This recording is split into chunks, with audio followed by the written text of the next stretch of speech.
Moments, and I'm your host, Usher Kulusum. Today with me on the show is Shifah Musisi, who is a world artist, world soul artist, and a fashion designer. I must say she's just amazing.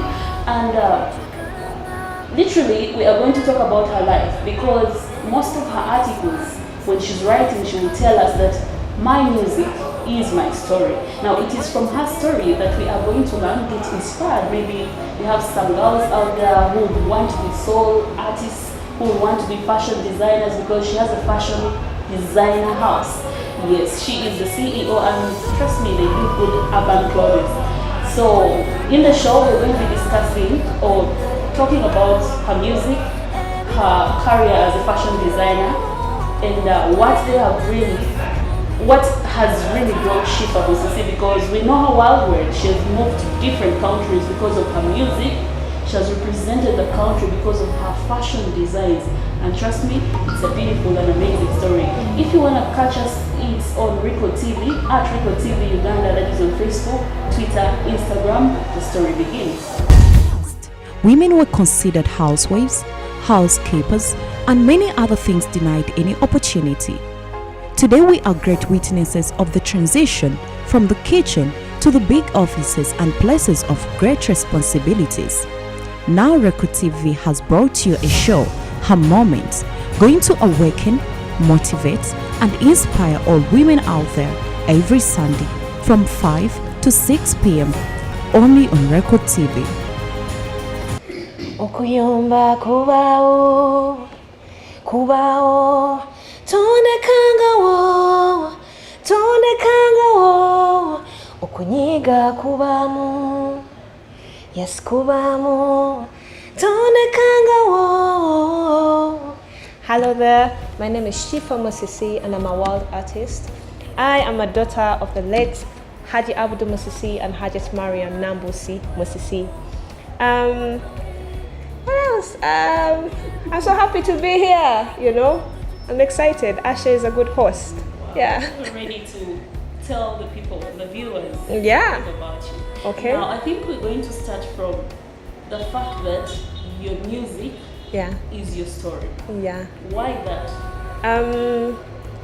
I just felt like if I write music from my story, it will touch people, and I'll be more transparent to my fans, you know. And yeah, I think I write better from my stories, you know. I can't just write out of the blue about something I haven't experienced or something I haven't seen. Then I won't be attached to the song that much. So I think that's why. Should I get convinced that all your music, all your pieces are from my life story? Yeah. Sometimes in my life I meet people. It doesn't have to be like about personal, me, personal. It could be about my sister. It could be about someone I met, you know. It could be about a friend. It could be about an auntie and their life story. Yeah, as long as they're in my life, yeah. All right, now that brings me back to why soul music? Why soul music, Asha? Because, okay, if I may say, I have been to one of your, should I say, concert? It's not even a concert, it was a performance. Sure, like a performance, yeah. Yes, and the entry fee was really high, like the amount was high, and it's not a concert, it's just a performance. Yeah. The people were in Serena like that, like more. Yeah. And I'm like, okay, why does this music have? I do not know why, but that's a bit tricky. And but a friend of mine told me that her music is for the rich. Yes, people keep saying that, but my music is for everyone. It's just that the corporate people seem to understand more, you know, my music. I'm not saying the others don't understand, but if I'm performing somewhere, I haven't had a concert yet, but I'm having one this year. Wow. But whenever I go to perform somewhere, it's only mostly it's the corporate people. I don't know why. But when I go to my village, kids are singing my songs. So I'm like, maybe the whole world is listening. It's not only the corporate people. Yeah. What is in that element? Okay, now let me talk about voice, your vocal. Yeah. It's so unique in that I feel like you eat sweets, you have bananas, you know? I love to eat. By the way, I love to eat. But about my voice, I think it's destiny. Every vocalist is talented in their own way. God gives every artist a voice. You know what I mean? I don't think I can sing like Beyonce. It's not my destiny, you know? I don't think I can sing like Rema, you know? But Rema, yeah, we all have different vocal abilities. Sure. Yeah. So how do you train your vocals? I take warm water in the morning and I practice most of the time. So I think that's the only way. Yeah. I wake up and I sing a song or two.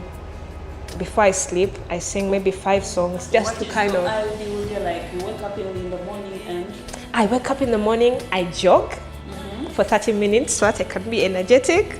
Then I come back, I take some warm water and I sing just to stretch my vocal, you know. And then I go to work.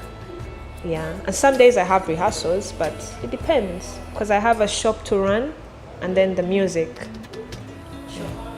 Now, where is Shifah Musisi from? Where do you come from? I come from Uganda, Africa, but I was born and raised in Luwero. Muchaleyo. My mom gave birth to me in Zambia, the hospital, and then I went to live with my jaja at a very young age in Luwero, Kapeka. And yeah, for quite a long time until I moved back to Kampala to study. So when did you discover that you can start doing different vocal pieces? I think at school. When I was young, I used to sing a lot. On my mother and my father's wedding, I was the only kid dancing and singing around people to collect money. Yeah, and it just grew within me, and my mom always told me, you know, you're going to be a star. Ogenda kubeera star no. Ogenda kuba fashion designer naye ogenda kuba star. And she would make sure I had friends who knew how to play musical instruments. It's like she knew this, you know. Yeah, because my first best friend, she had a piano and I had to learn, you know. Yeah, and yeah, from there I think it just grew. I mean, there are sometimes when you look at some artists, maybe they're playing piano, they're playing guitar, and you've gone to school for that. Did you go to school for this? Not to school, but I took some lessons, yes. Like tutorials, like internet tutorials? Yeah, internet tutorials, and the teachers, the guitar teachers who teach.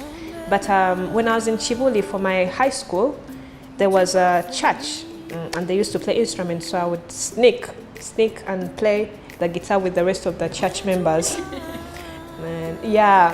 And after I went to Mulama, that's in the village, and I had a lot of time to practice and work on my music, so it was very cool. Then after that, I started looking for teachers to kind of progress. So is this your first guitar, or you've No, broken like 20? My first guitar was stolen. Oh. Yeah, and it was so cute, but it was stolen. And then I bought another guitar, and then I lost that one on tour too. But it's okay. Then while I was on tour, I bought this one, and it was a big investment. It was one of the most expensive guitars I've bought, you know. So yeah. Now many of us have become maybe successful or really are living our dreams. Yeah. Because we've gone to school. Sometimes because we've gone to school for a particular course that rhymes with our dreams. Yeah. And sometimes because it's by chance. Right. So now that drives me to what was your university degree? Because now here we're going to see whether it is in line with what you're doing, or yes. chance and said, okay, let me follow my dream and my passion. Okay, so after my S6, I didn't go to university. I sat my dad down and told him, you know what, Daddy, I want to be a fashion designer. I don't think I want to go and study a Duke, because they want me to study a Duke. And I said, let me take a fashion course. So I went to Record Fashion School, it's in Uganda, and I studied fashion and designing for 3 years. Wow, so professional fashion designer. Yes. I see why your clothing are just on point. Thank you. Today I kept it simple because I researched Usher is a bit simple. Otherwise, I would be all glamour with kittenias everywhere. I mean, talking about your background, because we see you come from a Muslim background. Right. Yeah, which is not easy for most of us to come from those backgrounds to venture into music. Yeah, I know. Fashion, it's okay because Muslim ladies are known for fashion and glamour. But when we talk about music, how did your parents take this in? When you decided now, you're telling them I want to go for fashion, but of course they're already seeing you have that passion for music. Yeah, every time you're playing your guitar. Yeah. Okay, our daughter. Because sometimes yes, that's true. Like, now she's going to be like this Queen Bella. You know, because they never see that you're going to be this soul artist. Yeah. Or wild artist. Yeah. And they really, some parents will just look at a path like she's going to be like, you know? Yeah. It was a bit hard. It wasn't so hard, but I got a few challenges. My dad was okay. He paid for my first studio session. Wow. After S6. He believed in me. So I was one of those lucky ones, you know. But then whenever I would go to the mosque, all my uncles would be like, "Oyimba bichi, Muslim taina kuyimba," and I'm like, "No, you'll see. I'll prove you wrong. Just give me a chance, you know." Yeah. So that was a bit hard, and sometimes I would just feel like, oh, okay. Yeah. And then I remember, okay, my brother, I love you so much, but oh no, maybe I shouldn't say this on air. Maybe I shouldn't. It's okay. But yeah. So those were the challenges. But yeah, and then on my musical journey, I wrote a song, an Islamic song called Assalamu Alaikum. And when I wrote that song, the sheikhs of the family were happy. Very happy now. They were so happy, congratulating me. We love this song, and they were playing it on TV. So I'm on their side now. They love me, so it's okay. That way you Thank you. Other family. Yes.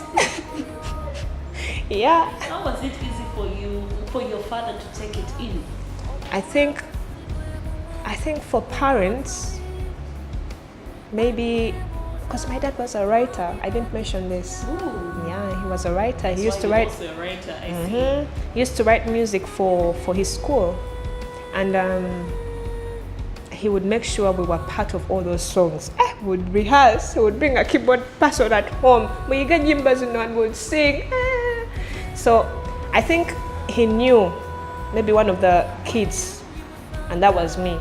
You know, I think he knew because there was not a time he would say, "Don't do this." He would come for my shows, like live performances. Ngayamba David Tuyeria Haji, but he would just sit there and support me through it all, you know. Yeah, so my dad was okay. And the community? The community, my friends were okay. The community was okay. My music was a bit different, so it was really hard for the community to kind of. But you know, they say timing, you know. Yeah, I've been doing this for years, and timing, my music has caught up finally, you know.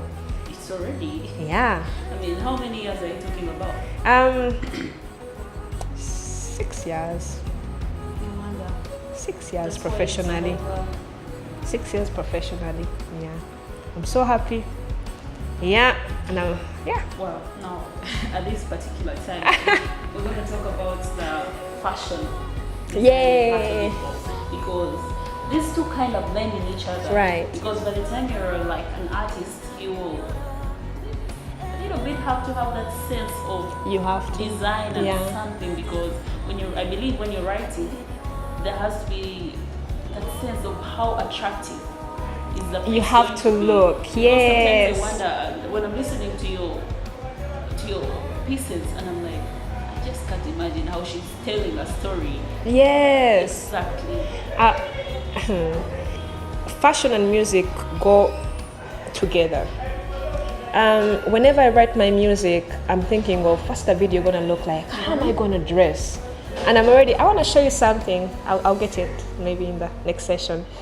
When I write a song, I have to sketch. What am I gonna wear in Woluganda? Something mind blowing. So they go along. Yeah.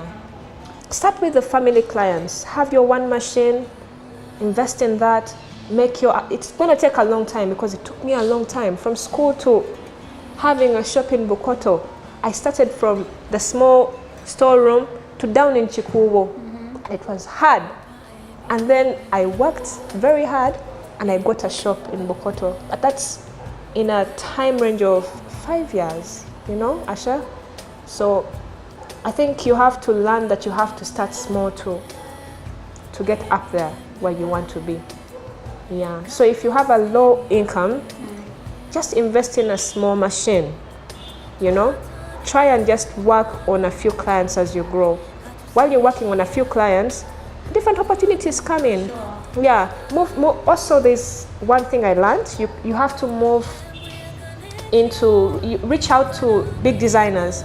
They're looking for people who can make clothes. They're looking. I'm telling you, you know. And they're very talented from school. Sure. You know, but they don't want to reach out to big fashion designers. They just want to be their bosses. Yeah, but if you want to be your own boss, you have to start from because you have to learn. Start from working from someone, you know, learn, and then you can spread your wings and fly on your own. Yeah, because it's a wild world. Once you're from school, you feel like money, but it's hard. Now, innovation. Yeah. How? Because you say you have a show in July. No.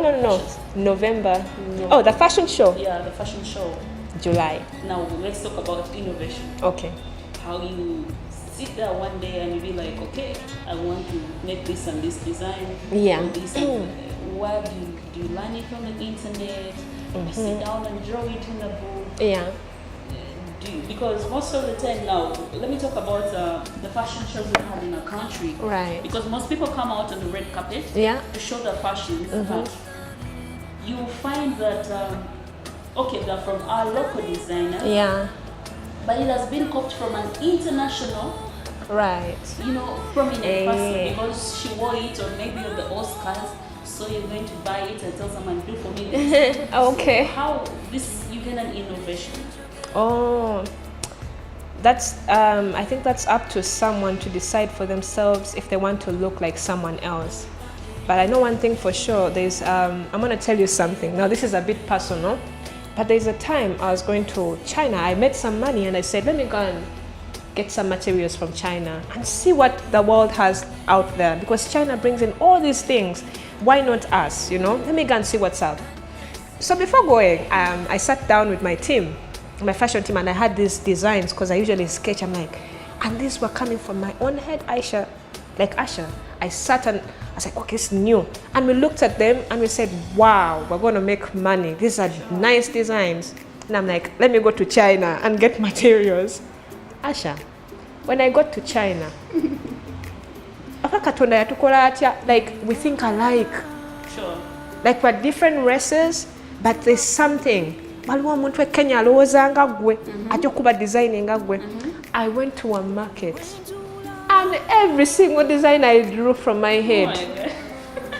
And I took pictures. I even wanted to cry. And I told my workmates, see, these people think ahead of us.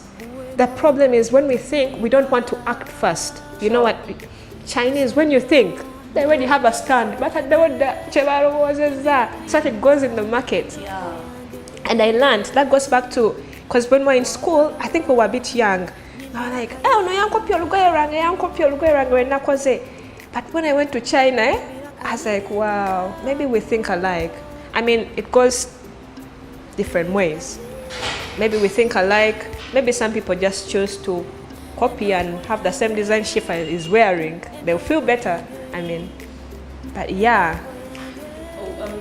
Those of you who just caught us in the show, I think Shifah has to maybe tell them what type or what kind of fashion designing you are doing. Okay, I am doing the urban African fashion designing. So what I do is I mix African into plain materials and come up with unique designs. That's not the only thing I do, because sometimes clients come to your shop and they want something different, like a wedding gown. Sure. Then you have to do that.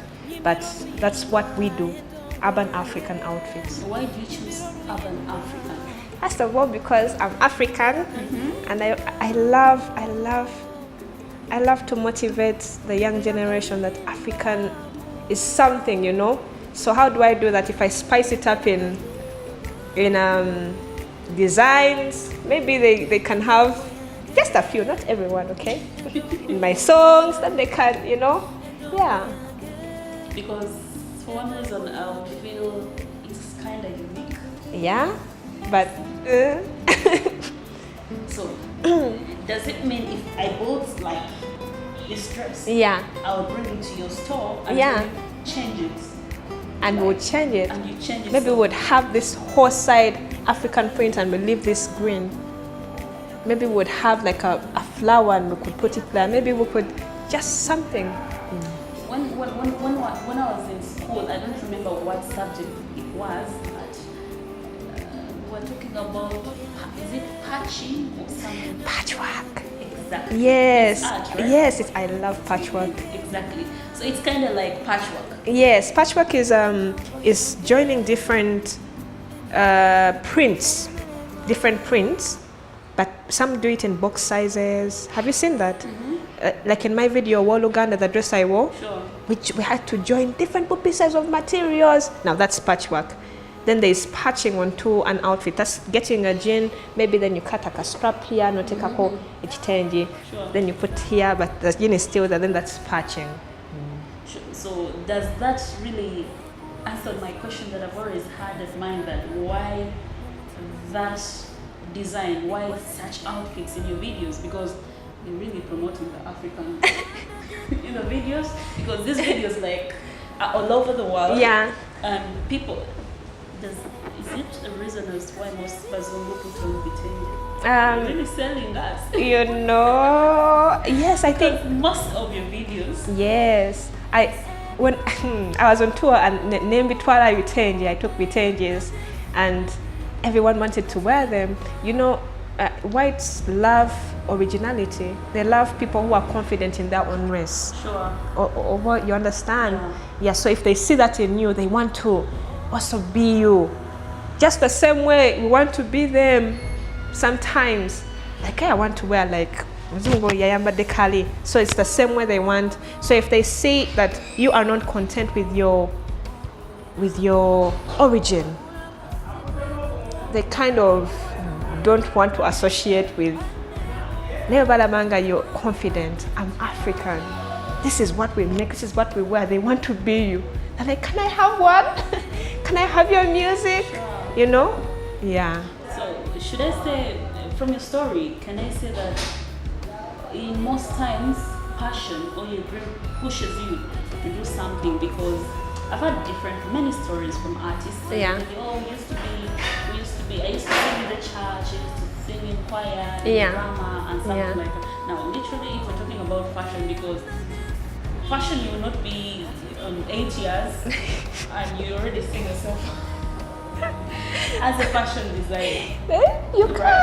Sure. That the fashion designers who are old, but now on fashion TV, fashion designer never younger in a Kagali and people are clapping for him. Yeah.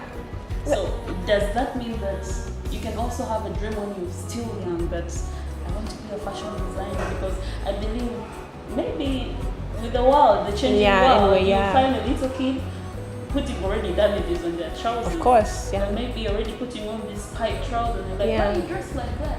Because I want to. So, To be, yes. so should we also believe that fashion designing comes from even when you're little? Because here, look, with the modern world, we're seeing very many kids watch TV. Yeah. And they're falling for things. Let me help you. Oh, thank you. And they're falling for things that maybe. Oh, sorry. Yeah, that's okay. And they're really falling for things that maybe they're not sure of. Because Yeah. at the end of the day, someone may grow up and be like, hey, why did I choose this? Because when you're a child, you go with what you're fed. You understand? Sure. Kubanga twagala kubeera, our minds when we're young, we want to go with what we are fed. Yeah. But it's not, I don't know. At what age did you realize you could be a fashion designer? I think I was 10 or 12. And that's because my mom fed me. Because mama angelinga gamba kugenda kwa fashion designer. Maybe she could see how I was acting, how I would match my clothes, how I would hum to songs, sing. So she fed me. Ngabuli wagenda anywhere, she comes back with those long heels, which for me, just to prove a point that I'm going to be. So mentally, nange nenchikiriza mutwe. You know? So she's this mother. She was the mothers they see today who would be like, Mana wange model, you know? Something like that. Yes. Atene chikusanganga also your child wants to be that or has been longing to be that, then that's good. But sometimes parents force talents onto children. Sure. Bolababo bali mu industry ngamanyo kuba endongo banga amanyo kola chi, but because they don't love it. You know what I mean? So it's a bit tricky also. Yeah. So what do you think is the best? I think first see it in your child. Most of us. First see it in your child.